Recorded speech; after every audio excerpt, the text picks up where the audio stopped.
But right now, I have the distinct honor of introducing Dr. David C. Munson, Jr., RIT's 10th president, to deliver his first President's Address to the community.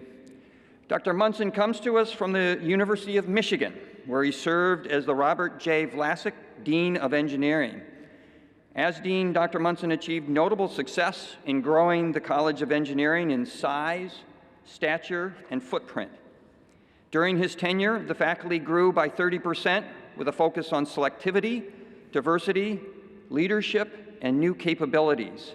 And the student body grew by 25% with improved undergraduate selectivity. In addition to his tremendous experience in higher education, Dr. Munson is highly regarded for his research in several areas of signal and image processing. He has spent much of his research career working on imaging systems, particularly synthetic aperture radar. He was the first to mathematically describe the tomographic imaging mechanism underlying spotlight mode synthetic aperture radar, and the first to show why high-quality radar imagery can be produced from bandpass Fourier data. His work in this area served as the basis for U.S. ground-based imaging of satellite and also underlines progress on space-based high-resolution imaging of the Earth. Dr. Munson worked with colleagues to devise a new method of Earth-based radar imaging of the Moon and interior planets that provide significantly improved resolution. In related work, he and his colleagues demonstrated the feasibility of passive or covert imaging of aircraft using reflected radio and television signals. And of course, additionally, Dr. Munson is a well-established entrepreneur, having founded a successful engineering startup and, of course, a talented musician. He earned his Bachelor of Science in Electrical Engineering from the University of Delaware, and his Master of Science and his Master of Art and his PhD, also in Electrical Engineering, from Princeton University. On top of all this, he has roots from the great state of Iowa, and he loves mathematics. How cool is that? Dr. Munson is a perfect fit for RIT, and I am super excited to have him join us as we enter a new chapter in RIT's history. Let's give a warm and robust welcome for President Munson.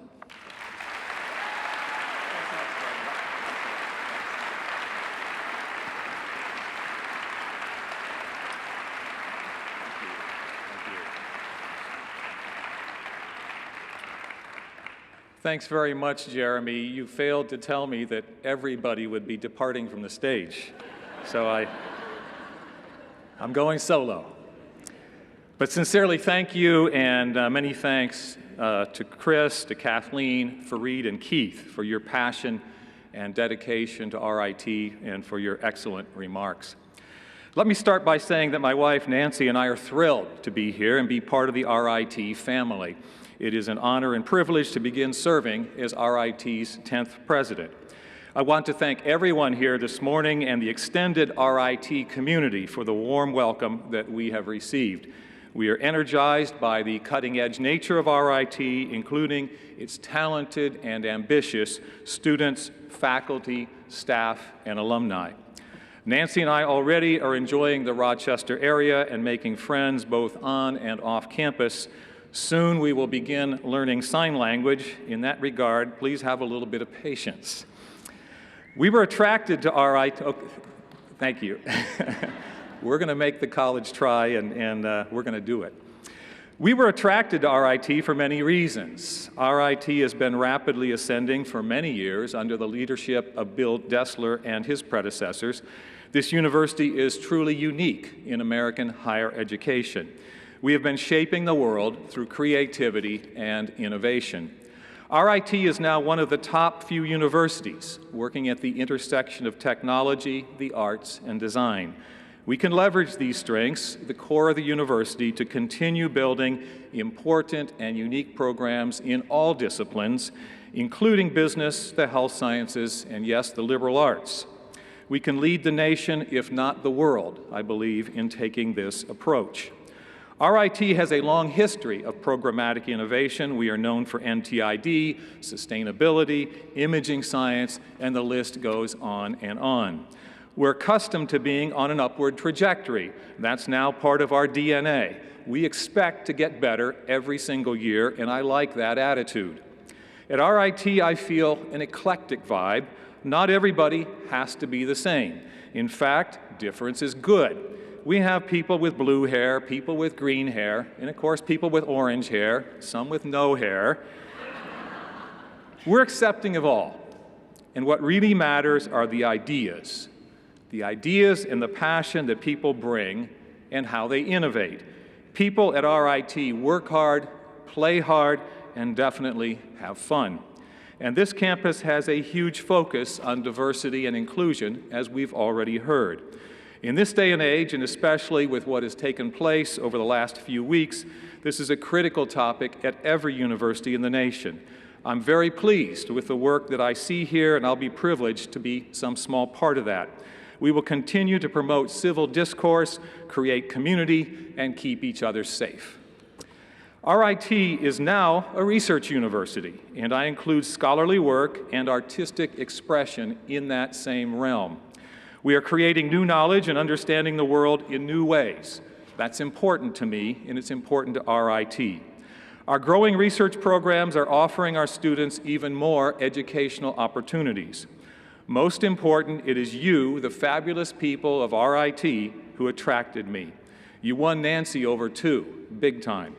This includes students, faculty, staff, alumni, trustees, and the larger community of friends and supporters. We're impressed with how much pride and passion there is for this university. Before I get into looking forward to the next academic year and the future, I would be remiss if I did not acknowledge some success stories from just this past year. Our students continue to compete at the highest levels nationally and internationally. A couple of quick examples. The all-female RIT Hot Wheels Formula SAE electric vehicle team took home first place in the electric-only category at the 2017 SAE Formula Hybrid National Competition, which takes place in New Hampshire.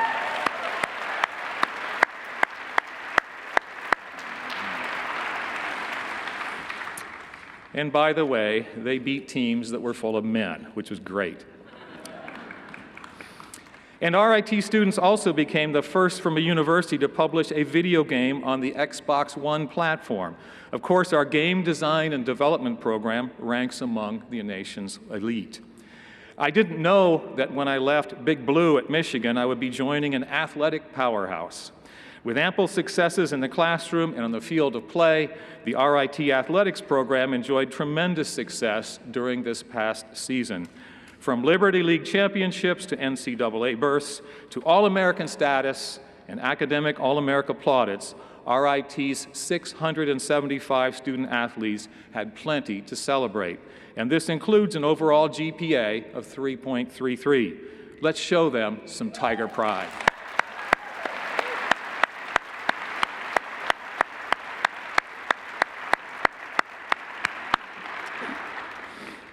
Research funding reached $58 million this past year. We had a record 722 proposals, and it was our second best year with NSF and the third best year with NIH in our history. We also had a record number of NSF research experiences for undergraduate programs, placing us among the very top schools in the nation. We are transforming America's manufacturing, which is on the upswing now. Golisano Institute for Sustainability was selected by the U.S. Department of Energy to lead its new Reducing Embodied Energy and Decreasing Emissions, or REMADE Institute, which is a national coalition of leading universities and companies that are forging new clean energy initiatives which are deemed critical in keeping U.S. manufacturing competitive. RIT is now involved in 7 institutes in the Manufacturing USA Federal Initiative. This includes 5 institutes at the Tier 1 level, placing RIT among the top 10 most involved universities in the nation in Manufacturing USA. In another item, we broke ground on the Magic Spell Studios. This program is a first-of-its-kind effort in higher education that will link RIT's internationally ranked academic programs with high-tech facilities needed to commercialize computer gaming, film and animation, and digital media projects. Magic Spell is expected to open next fall. We celebrated the 10th Imagine RIT Innovation and Creativity Festival, the brainchild of Bill Dessler. This left an inspiring impression on Nancy and me. We observed a sea of students with a strong sense of passion and purpose. We saw that RIT students are creators and that they know how to put that creativity to use. RIT passed its academic checkup with flying colors.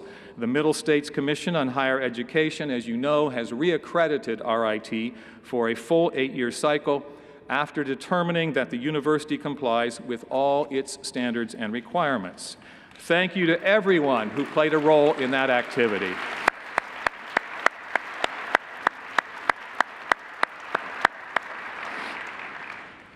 We have a great year in store thanks to a fabulous effort in student recruitment. We have reached some major milestones. After a record year for freshman applications this past spring, RIT enrollment will be about 19,000 students for the first time in university history. The 2,800 freshmen at RIT come in with the best statistics in the university's 188-year history. Freshman class academic credentials include a mean GPA of 92 out of 100, a mean SAT score of 1283, a mean ACT score of 29, and with 73% of the class studying in STEM disciplines. This is also the most racially and ethnically diverse freshman class in RIT history, as Keith Jenkins mentioned. 17.5% of our incoming students are from underrepresented minority populations, and there I'm counting only African Americans, Hispanics, and Native Americans. So that is a truly great statistic on a national scale. Congratulations, that's probably worthy of applause.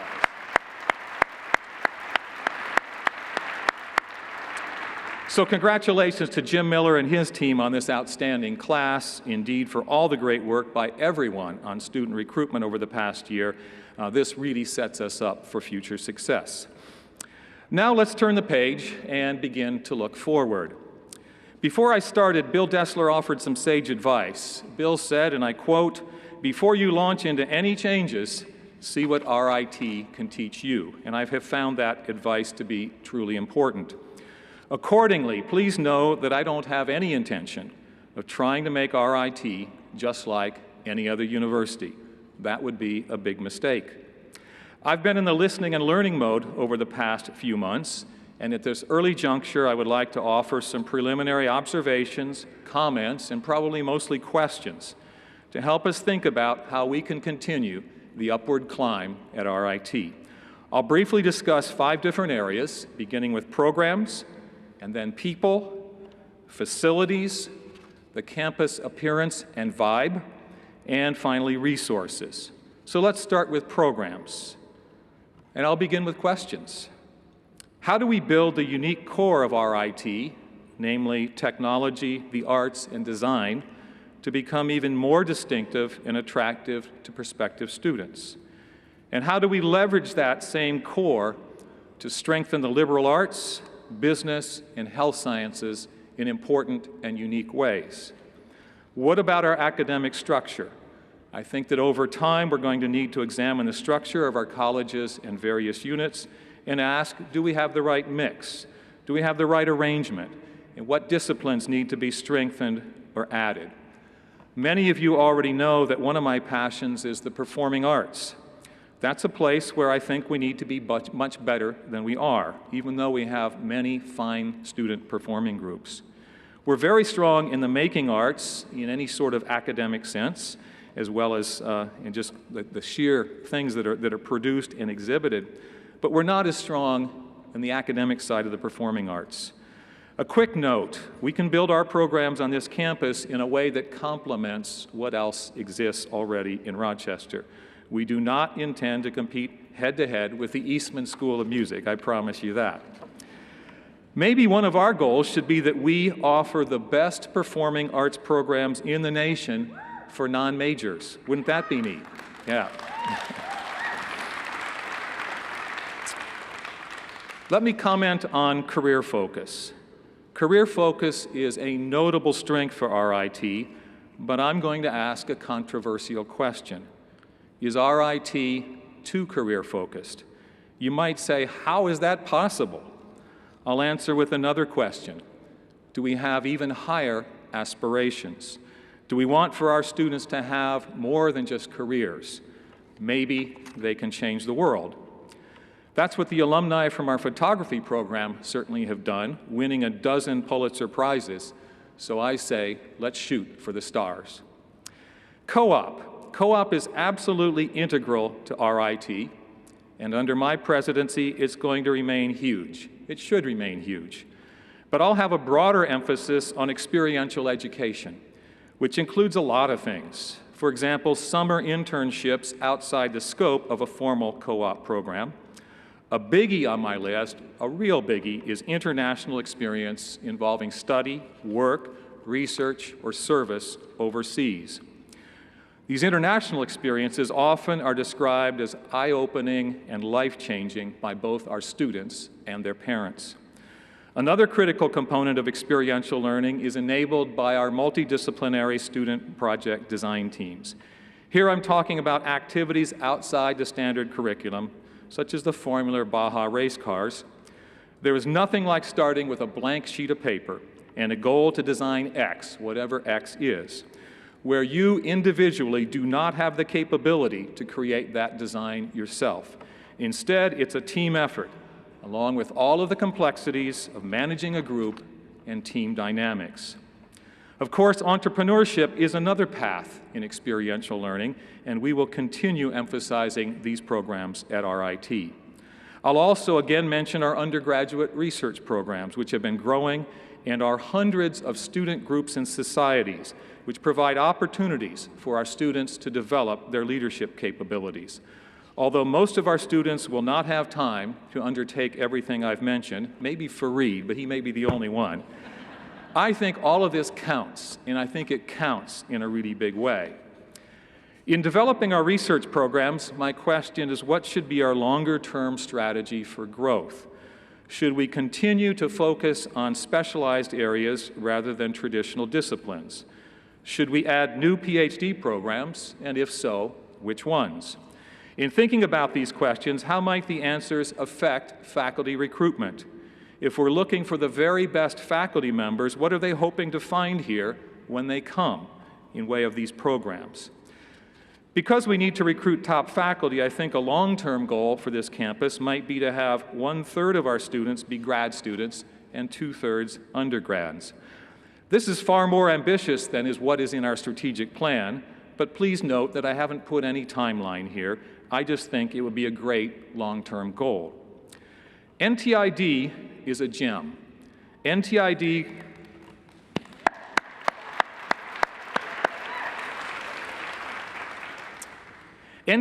contributes to the climate on this campus in a way that is totally unique and I find very powerful.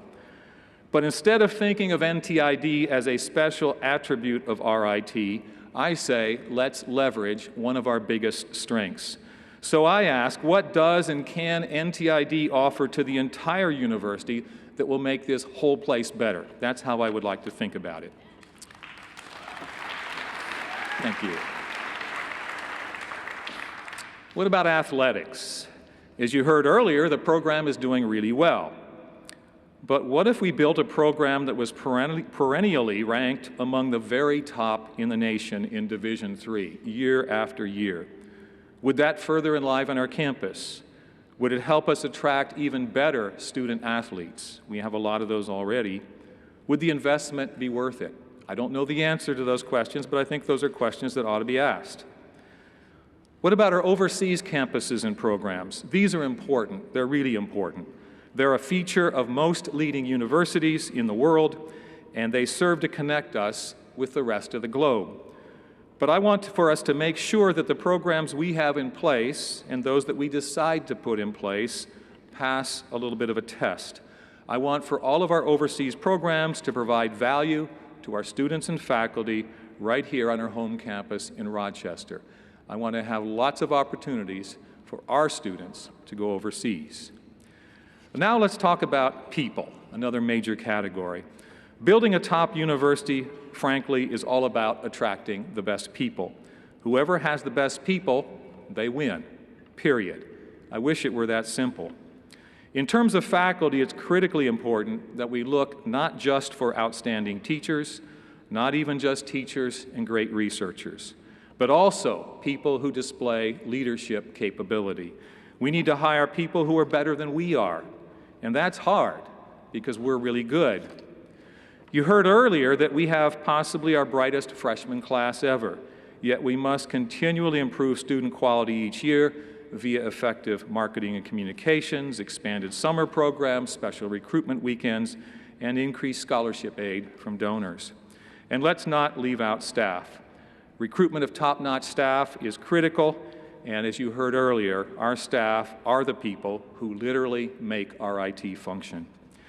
In all three areas, faculty, students, and staff, we need to continue to enhance diversity.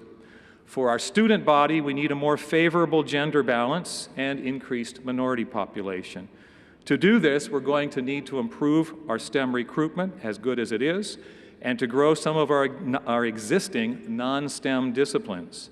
And we may need to add some new programs that disproportionately attract women and minority students.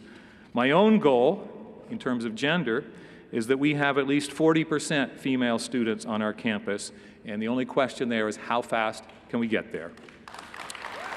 Thank you. Let's next talk about facilities. As I mentioned, Magic Spell Studios construction is underway. It will be exciting to see that project completed. The Wallace Center needs to be renovated, repurposed, and probably even expanded. And you may wonder why you need to expand something that has to be repurposed, but let me explain. Most of the books now certainly are digitized, and journals and conference proceedings are all available online. Jeremy and I think we need to turn Wallace into a center for information and engaged education, a place where knowledge is conveyed, but also teamwork is encouraged. This will require some new facilities, including flexible, high-tech classrooms to enable modern-day pedagogy and use of learning analytics. In multiple colleges, we need upgraded and expanded research facilities. This fact was borne out by our recently completed academic space study. Space is in particularly short supply in our Golisano College of Computing and Information Sciences and also in our Kate Gleason College of Engineering, both of which have seen large increases in student numbers in recent years. And I believe that any campus of our size should have a major performing arts facility, and I think we must explore that.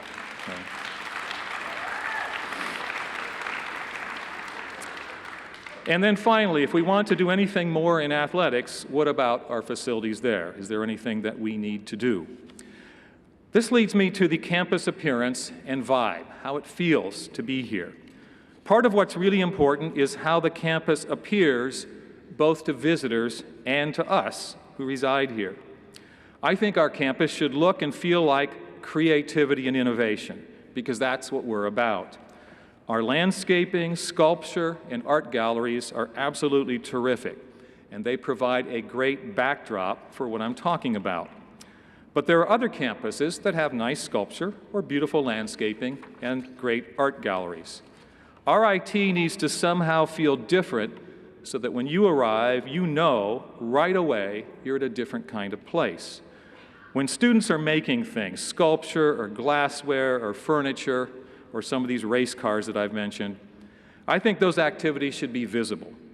We need to have a transparent campus so that when you're wandering through RIT, you almost can't miss the creation happening right before your eyes, instead of having these things tucked away on upper floors of some buildings. Do we need a major, highly visible interdisciplinary making space for design courses and for student projects? If so, should we open it up to the entire Rochester community so that our students can learn side by side from community practitioners? Could we make the entire, thank you. Could we make the entire campus an outdoor, hands-on museum with exhibits that are artistic, educational, and highly engaging? Doing so would make a huge statement. I have early ideas for the first several of these exhibits, but it turns out none of this is commercially available, So my question there is, who wants to launch a startup company? And I know what you're thinking. The new president has all these ideas, but how do we find the resources? Well, let's first start with stewardship. We do need to use our existing personnel and financial and physical resources as wisely and as efficiently as we possibly can.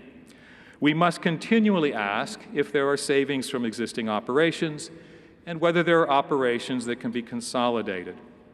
Now, on the other side, some of our resources include federal, state, and industry grants and contracts. That's becoming more and more important for us. Debbie Stendardi and her team do a great job partnering with state and federal legislators and agencies on projects with potential economic impact. But increasingly, it's going to be the job of our faculty to go after more federal grants.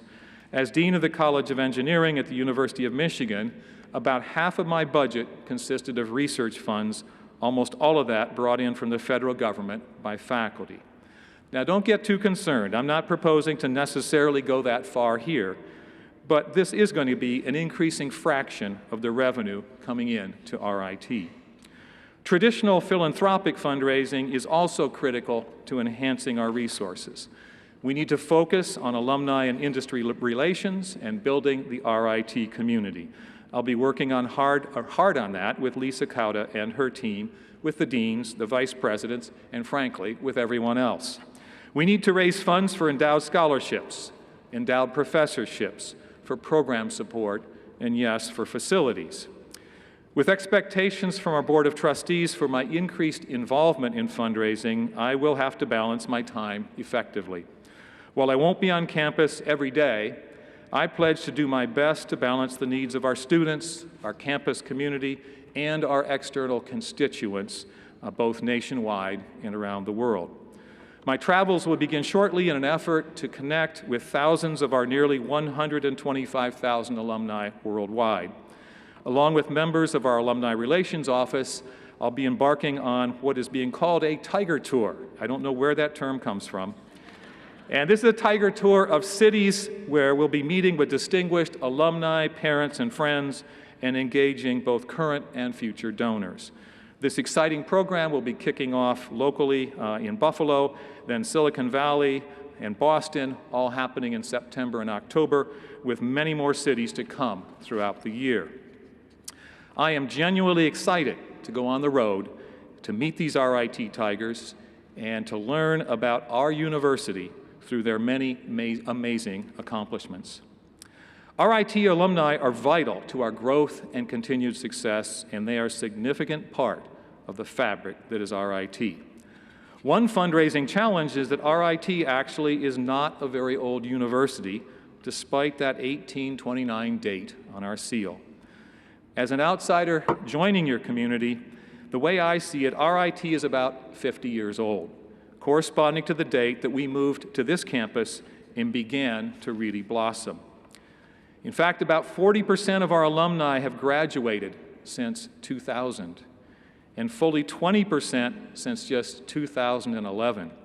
Fortunately, we have young alumni out there who are becoming very successful, which bodes well for our future. Tying RIT's combined efforts in federal, state, industry, and philanthropic fundraising together, I'm very grateful to President Dessler and the Board of Trustees, under the direction of Christine Whitman, for launching the quiet phase of the Greatness Through Difference, the campaign for RIT. While not yet publicized, this blended campaign already has secured very substantial gifts, grants, and future commitments. I look forward to working with the vice presidents, the deans, our fundraisers, and faculty to continue to grow that success in the months and years to come. I'm encouraged by the record number of philanthropic donors secured last year, surpassing 14,000 for the first time in RIT's history. The areas of programs, people, facilities, and revenue are all components of the RIT strategic plan. This was completed a couple of years ago. I first want to thank all of those in the audience who worked so hard on constructing that plan and who are now working on its implementation. That said, if you ask me what I think our current plan probably has too many objectives, some of which we may not be able to afford, and a few of which, personally, I think, could be impossible. Thus, I'm inclined to simplify and streamline our current plan. Fortunately, I think we can do so without wasting effort that has been expended to date. In my opinion, we need a crisp and exciting story describing the destination to which we are headed, and then we need a focused set of objectives or difference makers that will clearly enable that journey. In the end, the strategic plan need not include everything we will be working on over the next several years, but it should include the most important things. We've already begun some preliminary work in this direction, and I hope to use much of the fall semester for consultation with the Academic Senate, the trustees, and other groups as we work to produce a revised document. I expect that the new plan largely will be a reorganized and shortened version of the current plan, so please stay tuned on this. Let me conclude this lengthy set of remarks by saying that RIT is an absolutely wonderful university on a steep upward trajectory. Congratulations to RIT. I am so pleased to have joined you. I couldn't imagine having made a better decision. I look forward to working with everyone in this room to keeping us rising toward preeminence. As we pursue that task, I urge that we think of ourselves as a global university that is changing the world. We have lots of work in front of us, but it will be invigorating, and I promise you that we will have much fun along the way. Thank you all, and go Tigers.